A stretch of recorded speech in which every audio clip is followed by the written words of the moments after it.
I 10 milioni di passaggi superati per la prima volta rappresentano solo uno dei record di questa stagione turistica nella montagna del Friuli Venezia Giulia. Ci sono anche gli oltre 18 milioni di incassi, nonostante il calo delle giornate complessive sugli sci dovuto allo scarso innevamento di inizio stagione, e ci sono gli exploit dello Zoncolan con oltre 3 milioni di passaggi e di Tarvisio a trainare con oltre 290.000 primi ingressi l'aumento degli sciatori del 6,3% su tutti i poli sciistici rispetto ai già ottimi risultati dell'anno passato. È andata molto bene, quindi record su record, era difficile battere le presenze nei poli montani dell'anno passato, ce l'abbiamo fatta,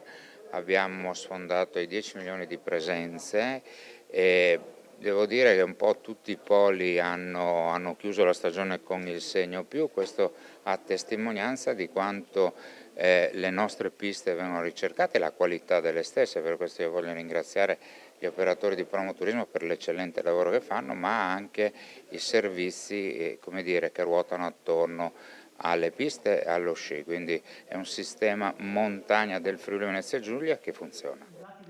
Tra i punti di forza, hanno spiegato l'assessore al turismo Bini e il direttore di Promoturismo Mestroni, c'è sicuramente un'efficace politica dei prezzi contenuti, che però, fermi da tempo, dall'anno prossimo saranno ritoccati. Di quanto lo deciderà la Giunta, ma, assicura l'assessore, resteranno competitivi. E ormai sono, se non erro, 3 stagioni che noi manteniamo i prezzi invariati, quindi non troverei scandaloso un ritocco il prossimo anno, anche perché ribadisco una riregolamentazione delle tariffe, delle tante tariffe che noi abbiamo, anche perché cioè, il differenziale rispetto agli altri poli è davvero molto importante.